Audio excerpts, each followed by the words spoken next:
నమస్తే welcome to A1 TV Telugu news update చూద్దాం. ములుగు జిల్లాలో స్తంభానికి కట్టేసి కొట్టి చంపిన సంఘటన కలవరపెడుతోంది.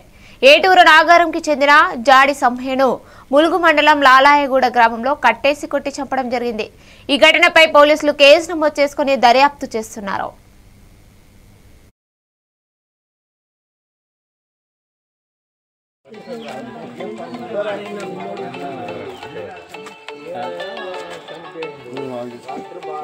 చెప్పరా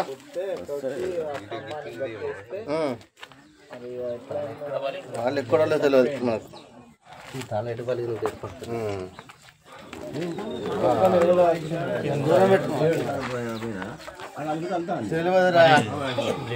లోపల బాగా నోట్ల నుంచి వచ్చింది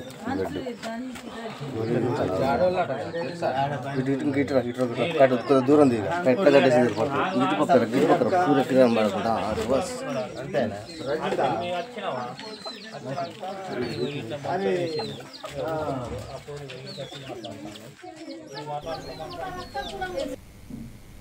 ప్రకాశం జిల్లా ఎస్పీ హర్షవర్ధన్ రాజు ఐపీఎస్ ఆదేశాలతో మల్కాపూర్ సబ్ డివిజన్ లో రాక్సీ పోలీస్ డాగ్స్ తో తనిఖీలు చేశారు. మల్కాపురంలోని RTC bus stand, railway station, Cumbum bus stand centre, Dornala bus stand centre తో పాటు Chennakesava Swamy temple, PS colony పరిసర ప్రాంతాలలో రాక్సీ డాగ్ తో విస్తృతంగా పోలీసు సిబ్బంది తనిఖీలు నిర్వహించడం జరిగింది. బస్టాండ్ లోపల ప్రదేశంలో ప్రయాణికుల బ్యాగులను తనిఖీలు చేశారు. ఈ తనిఖీలలో Malkapuram inspector Subbarao, Malkapuram rural SI Ankammarao, dog హ్యాండర్లు వెంకటేశ్వర్లు మరియు సిబ్బంది పాల్గొన్నారు.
ప్రకాశం జిల్లా మల్కాపురం పట్టణం నందు ఇటీవల కురిసిన వర్షాలకు చెరువు పూర్తిగా నిండి 2 అడుగులు పారుతున్న సందర్భంగా మల్కాపురం ఎమ్మెల్యే కందుల నారాయణ రెడ్డితో కలిసి జనసేన పార్టీ మల్కాపురం నియోజకవర్గ ఇన్ఛార్జ్ ఇమ్మడి కాశీనాథ్ అలుగు వద్ద గంగమ్మ తల్లికి ప్రత్యేక పూజలు నిర్వహించడం జరిగింది.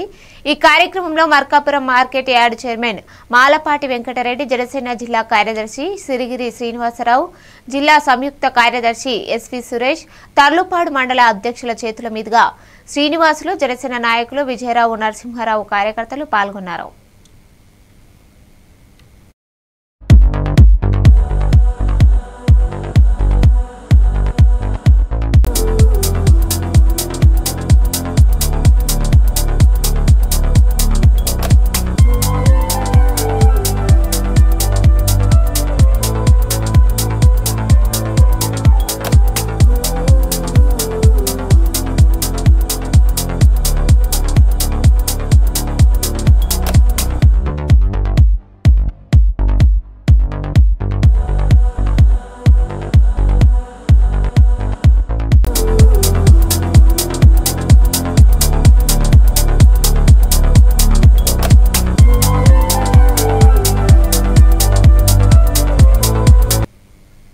ఈ రోజు మల్కాపురం ఎమ్మెల్యే కందుల నారాయణ రెడ్డి తన పుట్టినరోజు సందర్భంగా త్రిపురాంత లోకంలోని ప్రసిద్ధ త్రిపురాంతకేశ్వరి అమ్మవారిని దర్శించుకుని ఆశీస్సులు పొందారు.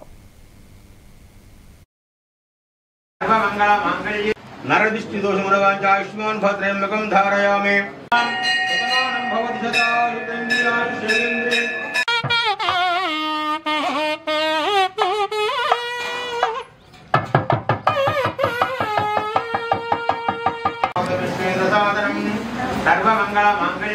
నరదిష్టి దోషమునగాంచ ఆయుష్మాన్ భద్రేంబకం ధారయామి శతమానం భవతి శతాయుతేంద్రియాయుషేంద్రియే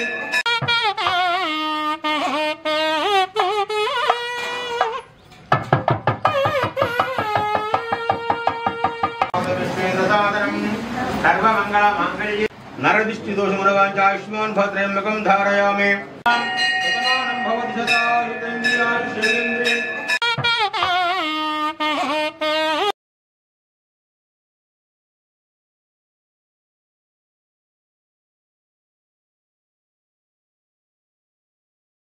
ప్రైవేటు పరం చేస్తూ కూటమి ప్రభుత్వం జారీ చేసిన జీవోలకు నిరసనగా ఆ ఉత్తర్వులను వెంటనే రద్దు, ప్రభుత్వమే మెడికల్ కాలేజీల నిర్వహణ చేపట్టాలని డిమాండ్ చేస్తూ వైఎస్ఆర్సీపీ రాష్ట్ర వ్యాప్తంగా చేపట్టిన కోటి సంతకాల సేకరణ కార్యక్రమానికి గజమాలతో మరియు తీన్మార్తో ఘన స్వాగతం పలికారు. మల్కాపురం పట్టణంలోని 14వ బ్లాక్ చెన్నరాయనిపల్లి నందు మాజీ ఎమ్మెల్యే వైఎస్ఆర్సీపీ సమన్వయకర్త అన్నా రాంబాబు, టౌన్ అధ్యక్షుడు షేక్ సలీం, 14వ బ్లాక్ ఇన్ఛార్జ్ గుమ్మా బుర్రమ్మ తదితరులు పార్టీ నాయకులు, కార్యకర్తలు భారీ ఎత్తున పాల్గొన్నారు.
రామోజీ గ్రూప్ సంస్థల వ్యవస్థాపకులు రామోజీరావు 89వ జయంతిని పురస్కరించుకుని రామోజీ ఎక్సలెన్స్ అవార్డులు 2025 ప్రధానోత్సవం హైదరాబాద్లోని రామోజీ ఫిలిం సిటీలో అట్టహాసంగా జరిగింది.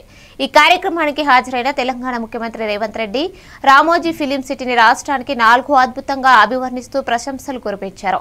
ఈ వేడుకలో రామోజీరావు దార్శనికతను, ఆయన సేవలను ప్రముఖులు స్మరించుకున్నారు. ఈ సందర్భంగా సీఎం రేవంత్ రెడ్డి మాట్లాడుతూ రామోజీ గ్రూప్ సంస్థలు తెలంగాణకు గర్వకారణమని కొనియాడారు. హైదరాబాద్ కు చారిత్రకంగా చార్మినార్, గోల్కొండ కోట వంటి అద్భుతాలు ఉన్నాయన్నారు. నేను కూడా వారితో ఏకీభవిస్తున్నా. రామోజీ ఎక్సలెన్స్ అవార్డు అనేది ఆషామాషిగానో లేకపోతే రవీంద్ర భారతిలో చప్పట్లు దుప్పట్లతోని ఏర్పాటు చేసే ఆర్టిఫిషియల్ అవార్డు కాదు అని నేను సంపూర్ణంగా విశ్వసిస్తున్నా. 2009 సంవత్సరంలో శాసనసభ ఎన్నికలు జరిగినాయి. ఎన్నికల తర్వాత ఓట్ల లెక్కింపుకు 1 రోజులు సమయం ఉండే. మేము అప్పుడు అన్ని లెక్కలు వేసుకున్నాం, తప్పకుండా ప్రభుత్వం వచ్చేటట్టే ఉందని. మరి ప్రభుత్వం వస్తే మంత్రులు కావాలనే కోరిక కూడా ఉంటుంది కదా. ఈరోజు ఆంధ్రప్రదేశ్లో వాళ్ళు చాలామంది మంత్రులు ఉన్నారు. ఒక 4 మిత్రులను కలిసి రామోజీరావు గారి సమయం తీసుకున్నాం. సార్ మిమ్మల్ని కలవాలనుకుంటున్నాం మేము అని. రాండి అన్నాడు. 4 కలిసి రామోజీరావు గారి దగ్గరకు వచ్చినాం. మా నడక, మా చూపులను బట్టి ఆయనకు అర్థమైంది వీళ్ళేదో మంత్రి పదవులకు పైరవి కోసమే వచ్చినట్టున్నారని. భోజనం పెట్టి కూర్చోబెట్టి మేము అడగని కూడా అడగలే, వారే మొదలు పెట్టారు రాజకీయాలు, ఆ విధంగా ఎన్నికలు, ఫలితాలు ఏ విధంగా వస్తాయి అనేది విశ్లేషణ ఒక రకము. నేను ఇప్పటివరకు ఎప్పుడు చంద్రబాబు నాయుడు గారికి నేను ఎవ్వరికి మంత్రి పదవి ఇవ్వాలని చెప్పలేదు. నా దగ్గరికి ఎవరు వచ్చినా మంత్రుల కంటే కూడా ఎమ్మెల్యేలకు బాగా రాణిస్తారని నేను సూచన చేస్తూ ఉంటాను.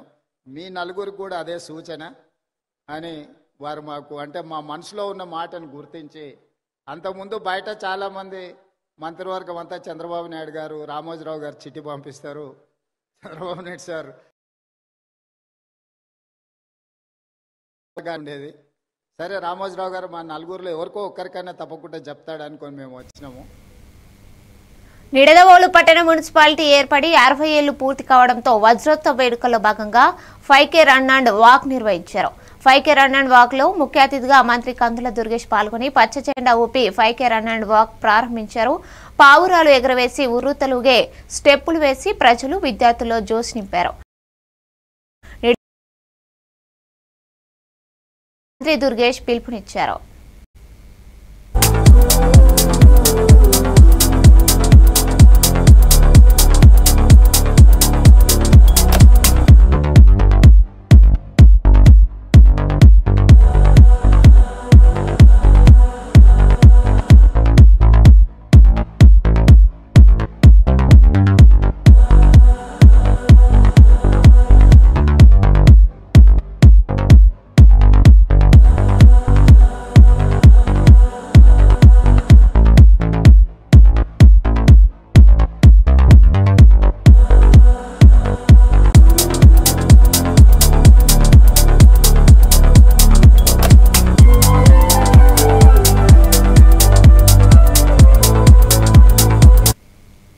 తూర్పుగోదావరి జిల్లా రాజానగరం నియోజకవర్గంలో కోరుకొండ మండలం జంబుపట్నం గ్రామంలో వెలిసినటువంటి శ్రీ ఉమా సమేత విశ్వేశ్వర స్వామి వారికి కార్తీక మాసం చివరి సోమవారం సందర్భంగా వేలాదిగా భక్తులు తరలివచ్చి అభిషేకాలు చేస్తున్నారు. ఎన్నో మహిమలు గల ఈ స్వామివారిని చూపించడం పలు దోషాలకు నివారణ అని అన్నారు. గోకవరం, సీతానగరం, రాజానగరం మండలాల్లో ఉన్న శివాలయాలలో భక్తులు సుమారు గంటల తరబడి క్యూ లైన్లో నిలబడి ప్రత్యేక అభిషేకాల కోసం పోటెత్తారు.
జీబీ శ్రీనివాస్ గౌడ్ ముఖ్య అతిథిగా మాట్లాడారు.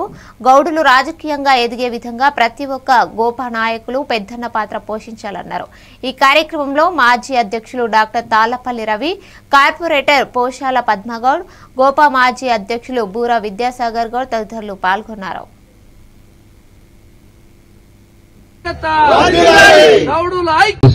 ఫ్రీగా ఉంటారు. ఈరోజు పెళ్లిళ్ళు వివిధ కార్యక్రమాలు ఉన్నా కొంచెం తక్కువ వస్తున్నట్టు కనపడుతుంది. పర్లేదు, అందరినీ కలుపుకొని పోవాల్సిన అవసరం ఉంది. ఇటువంటి కార్యక్రమాలు మీరు రెగ్యులర్ గా చేయాలి. ఆ విధంగా అందరినీ కలపాలని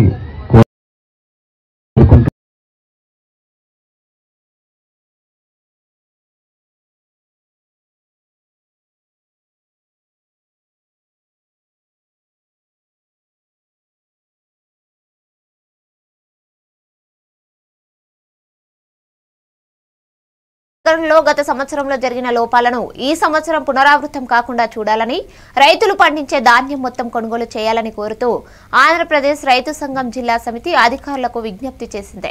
పార్వతీపురం మన్యం జిల్లాలో రైతులు పండిస్తున్న పంటను సుమారు 3 లక్షల టన్నుల వరకు అమ్మకానికి ఇస్తున్నారని, కానీ అధికారులు రైతుల నుండి ధాన్యం సేకరణ టార్గెట్స్ ను 2,50,000 టన్నులకు పరిమితం చేయడం వల్ల పంట పండించే రైతులు చివరిలో అమ్ముకుందామంటే టార్గెట్స్ అయిపోయాయని చెబుతున్నారని కార్యదర్శి బుడితి అప్పలనాయుడు డిమాండ్.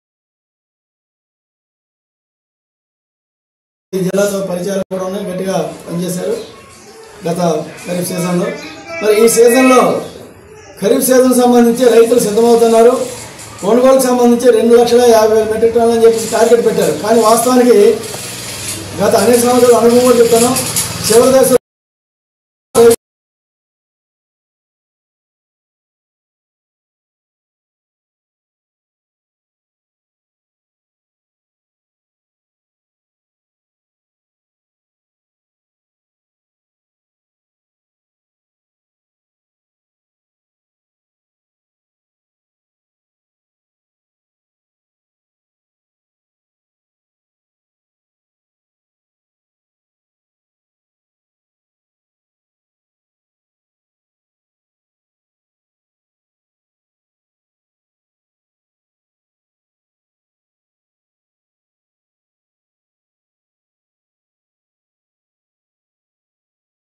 సాలూరులో మరి అరటి పంటకు నష్టం జరిగింది. వీటి మీద ప్రభుత్వం ఆదేశాలు ఇచ్చామని చెప్తున్నారు, కానీ ఎక్కడ కూడా క్షేత్రస్థాయిలో ఆ పరిశీలన నష్టాలను అంచనా వేయడం లేదు. రెండోది, అధికారులు ఏం చెప్తున్నారంటే మీరు ఇప్పుడు అంచనా వేస్తే రేపు కొనుగోలు చేయడంలో మీకు ఆటంకం అవుతుందని చెప్పేసి. వరంగల్ జిల్లా చెన్నారావుపేట మండలంలోని ఉప్పరపల్లి గ్రామానికి చెందిన పెరమండ్ల ఉమారెడ్డి అనే రైతు అన్యాయం జరిగిందంటూ మీడియాను ఆశ్రయించారు.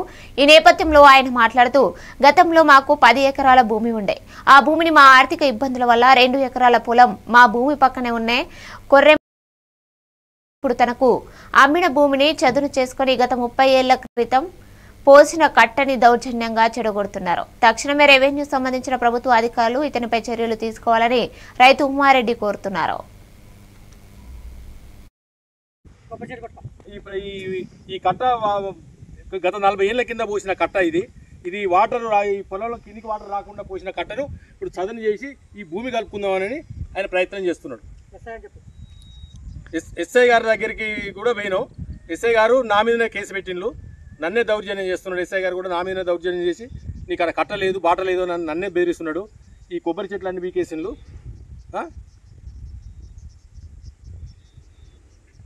మీకేం న్యాయం కావాలి? మాకు ఈ కట్టను యథావిధిగా ఉంచి ఈ వరద నీరు కింది పొలంలో పోకుండా అధికారులు చేయాలని నా కోరిక. పెరమండ్ల ఉమారెడ్డి, మాది ఉప్పరపల్లి. నేను ఈ కోర మల్లయ్యకు 2 ఎకరాల భూమి అమ్మిన గత 30 సంవత్సరాల కింద అమ్మిన.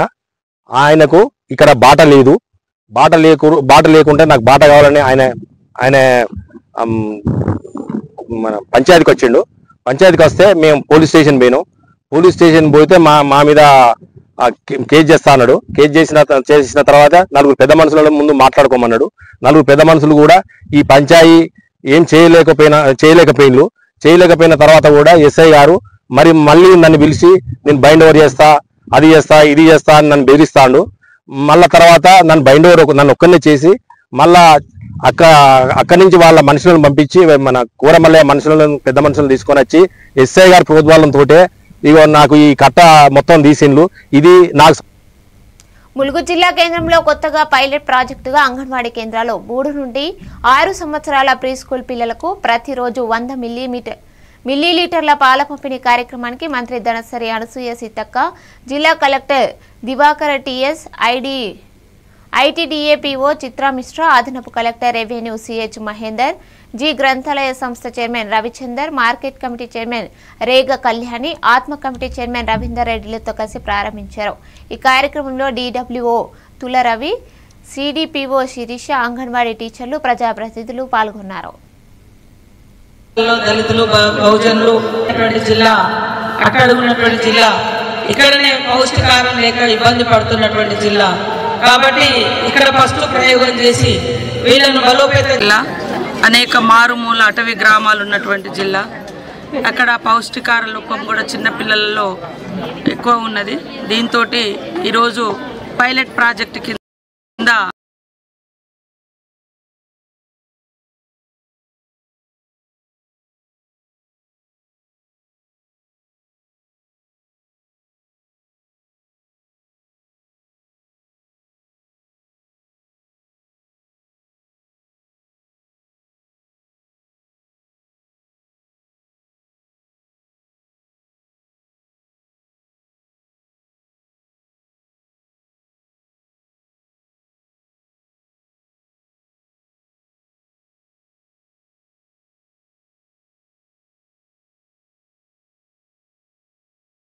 జిల్లా వెనుకబడ్డ జిల్లా పౌష్టికార లోపంతో అనేక మంది పిల్లలు మరి అనారోగ్యంతో ఉన్నారు. కాబట్టి వాళ్ళందరికీ ఈ యొక్క మిల్క్ ఇంకా కొంచెం బలోపేతాన్ని ఇస్తుంది.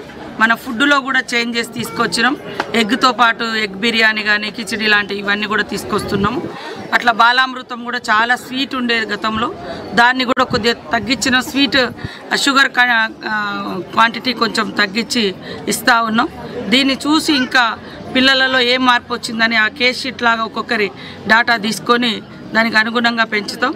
సో ఈరోజు చాలా సంతోషం. పిల్లలకు పౌష్టికారం లేకుండా చూడడంలో భాగంగా మిల్క్ అందించడం అనేది నేను, కలెక్టర్ గారు, పిఓ గారు, మా అంగన్వాడీ. అన్నమయ్య జిల్లా రాజంపేటలో సమాజ శ్రేయస్సు కోసం పాత్రికేయులు చేస్తున్న కృషి అభినందనీయమని పారిశ్రామికవేత్త ఉద్దండం సుబ్రహ్మణ్యం అన్నారు.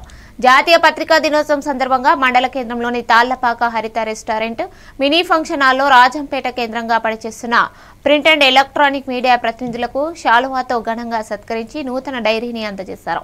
ఈ సందర్భంగా ఆయన మాట్లాడుతూ ప్రజాస్వామ్యంలో పత్రికలు కీలక పాత్ర పోషిస్తున్నాయన్నారు. పాత్రికేయుల వృత్తినే దైవంగా భావించి సమాజంలో ఉన్నటువంటి సమస్యలను పరిష్కరించే దిశగా అడుగులు వేయాలన్నారు. కార్యనిర్వాహక వ్యవస్థ అది బ్యూరోక్రాట్స్, ఐఏఎస్, ఐపీఎస్. 4 మన పత్రికా వ్యవస్థ. అంటే ప్రజాస్వామ్యం అనేటువంటి భారతదేశ భవనానికి 4 మూల స్తంభాలు ఈ 4 వ్యవస్థ. ఒకవైపు న్యాయ వ్యవస్థ, మరొక వైపు శాసన వ్యవస్థ, ఆ తర్వాత కార్యనిర్వాహక వ్యవస్థ, పత్రికా వ్యవస్థ. ఇవి 4 కూడా సమఉజ్జీలుగా, స్వేచ్ఛాయుతంగా, బాధ్యతగా. నేను అనుకున్న వెంటనే ఫోన్ చేయండి, జస్ట్ మెసేజ్ వినగానే మీరు అందరూ వచ్చినందుకు మొదటిగా ధన్యవాదాలు చెప్తున్నాను. నేను చిన్నప్పుడు 1వ తరగతి నుంచి కూడా పత్రిక చదవకుండా ఏ రోజు లేదు. ఎందుకంటే నాకు అంత ఇష్టం. పేపర్ చదవకుండా ఏ వర్క్ ఎప్పుడు చేయలేదు. ఉదయం నుంచి ఇక్కడ ఉదయం నుంచి చూశాను. నేను ప్రతి సంవత్సరం నేను గమనిస్తాను ఉంటాను. సార్ ఎందుకో మీకు సన్మానాలు ఎక్కడ జర్నలిస్ట్లో కూడా చూడాలి ఆదేశం ఏంటి, ఎంత కష్టం అంటే పత్రికలు లేదు, ప్రోటెస్ట్ లేదు. మిగతా వాళ్ళందరూ ఎంప్లాయీస్ చార్జెస్ వేసేసి ఉంటారు. కానీ మీకు ఏ రోజు కొన్ని రోజులు బాగానే ఉంటుంది. ఇది మన ప్రజానాయకులు ఫ్రీగా ఉంటారు. కొన్ని సమస్యలకు వెళ్తారు కాబట్టి ఎంత కష్టపడతారో మనకు తెలుసు. సో అలాంటి కష్టపడే వాళ్ళు ఎక్కడ వస్తుంది. కర్నూలు జిల్లా కోసిగి మండలం ఆటో డ్రైవర్లకు రహదారి భద్రత నిబంధనలపై ఎస్ఐ రమేష్ రెడ్డి అవగాహన కల్పిస్తున్నారు. ఎస్ఐ రమేష్ రెడ్డి మాట్లాడుతూ కోసిగి మండలంలో మట్కా నిర్వహించిన ఆడిన కేసులు నమోదు చేసి జైలుకు తరలిస్తామన్నారు. మట్కా ఆడి మీ జీవితాలను నాశనం చేసుకోవద్దని ఎస్ఐ రమేష్ రెడ్డి అన్నారు. మండల కేంద్రంలో గతంలో మట్కా నిర్వహిస్తున్న వారిని పోలీస్ స్టేషన్ కు పిలిపించి కౌన్సిలింగ్ ఇవ్వడం జరిగింది. రోడ్డు భద్రతలపై ప్రయాణికులకు, ప్రజలకు అవగాహన కల్పించారు. ఆటో డ్రైవర్లు అధిక ప్రయాణికులతో ప్రాణాలకు ముప్పు తేవద్దని సూచించారు. ఆటో డ్రైవర్లు కూడా మేము కౌన్సిలింగ్ ఏర్పాటు చేసి ఎట్టి పరిస్థితుల్లోనూ మనకు ఆర్సీ ప్రకారం ఎంతమంది నిర్దేశించినారో అంతమంది మాత్రమే ఆటోలో తీసుకెళ్లాలని, ఈ విధంగా కూలి వాళ్ళకి ఎక్కువ లోపల ఎక్కించుకోవడం, ఫైనల్ తీసుకోవడం లాంటివి రిపీటెడ్గా మరొకసారి జరిగితే ఆ ఆటోని పూర్తిగా సీల్ చేయడం జరుగుతుందని చెప్పేసి మేము ఆటో యూనియన్ల వాళ్ళకు మేము తెలపకుండా, ముఖ్యంగా ఈ కూలి వాళ్ళకి తీసుకుపోయే వాడికి స్పెషల్గా మేము డ్రంకర్ డ్రైవ్స్ కూడా కండక్ట్ చేయడం జరుగుతుంది. ఎందుకంటే వాళ్ళు ఎక్కువ మంది లేబర్స్ని తీసుకెళ్ళి ఎక్కడైనా యాక్సిడెంట్కి ప్రమాదానికి గురి చేసే అవకాశం ఉంది కాబట్టి చేస్తూ జరుగుతుంది. అంతా వాళ్ళందరూ పిలిపించి ఒక మీటింగ్ కూడా కండక్ట్ చేసినాము. ఫ్రీక్వెంట్గా వెహికల్ చెకింగ్లో కూడా మేము ఆటో వాళ్ళకి లైసెన్సెస్ ఉన్నాయా, ఇన్సూరెన్సెస్ ఉన్నాయి కూడా అన్నీ చూస్తున్నాము. అంతేకాకుండా మరొకటి కూడా మేము 10 స్కూల్ కూడా విజిట్ చేశాము. ఆ స్కూళ్ళల్లో మేము హెడ్ మాస్టర్స్ వాళ్ళకి ఇన్ఫార్మ్ చేయడం జరిగింది. అదేవిధంగా స్కూల్ కమిటీస్లలో పేరెంట్స్ కూడా ఇన్ఫార్మ్ చేయడం జరిగింది.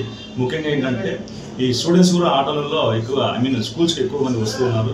వాళ్ళ లోపల కూడా ఎక్కువ మంది డ్రైవర్ అటు ఇటు కూర్చోవడం, తర్వాత సరిగా అటు ఇటు గ్రిల్స్ సరిగా లేకుండా ఇక కొంచెం నెగ్లిజెంట్గా ప్రయాణించడం జరుగుతుంది. పూర్తిగా అవాయిడ్ చేయాల ఉద్దేశంతో వాళ్ళు కూడా కౌన్సిలింగ్ ఇవ్వడం జరిగింది. స్కూల్ మేనేజ్మెంట్ కూడా మా ఎస్పీ గారి ఆదేశాల మేరకు లెటర్స్ పంపించడం జరిగింది. ఎక్కడ కానీ ఓవర్లోడింగ్ స్టూడెంట్స్ వేసుకొని స్కూల్కి రాకూడదు ఉద్దేశంతో దాన్ని పూర్తిగా రూపుమాపాలని చెప్పేసి మేము చూస్తున్నాం. దాంతోపాటు ఈ ఆటోలో ప్రయాణించేటువంటి మన కార్మికులు కూడా అంబేద్కర్ కోనసీమ జిల్లా అమలాపురంలో ఉభయ రాష్ట్రాల శెట్టి బలిజ కార్తీక వన సమారాధన మహోత్సవం విజయవంతంగా ముగిసింది. ఈ సందర్భంగా జాతీయ ఐక్యతపై ముఖ్య సందేశాలిస్తూ కార్మిక శాఖ మంత్రి వాసంశెట్టి సుభాష్ కీలక వ్యాఖ్యలు చేశారు. జాతిలో పుట్టినందుకు గర్వపడుతున్నానని, మరలా జన్మంటూ ఉంటే శెట్టి బలిజగానే పుట్టాలని ఆకాంక్షిస్తున్నానని మంత్రి తెలిపారు. శెట్టి బలిజ యాక్షన్ ఫోర్స్ ద్వారా సేవా కార్యక్రమాలకు కార్యాచరణ రూపొందించామని, కోటి రూపాయలు జమ చేసి జాతిలో పేదలకు సేవలు అందిస్తామని ప్రకటించారు. నాకున్న పదవులు అన్ని నా జాతి ఆశీస్సుల వల్లే వచ్చాయని అన్నారు.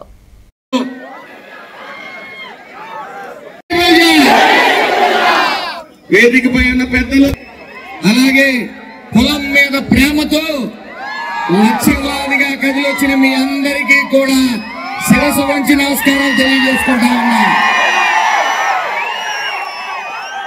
వచ్చినప్పుడు అందరూ ఒక చోటకి చేరి వన భోజనాల పేరుతో ఒక గర్జన, ఒక సింహ గర్జన అవుతుంది.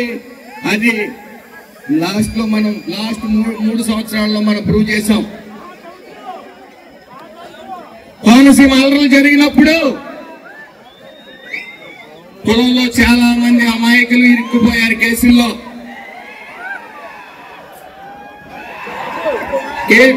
పెద్దలని చెప్పుకునే కొంతమంది విహారయాత్రలకు వెళ్ళి ఎంజాయ్ చేశారు.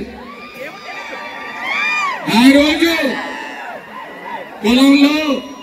కులం బాసిటిగా నిలవండి, మేము దోషులుగా నిలబెట్టారు చేయని పాపానికని మీ అందరి వద్దకి వస్తే లక్షలాదిగా తరలి వచ్చారు. అవునా కాదా?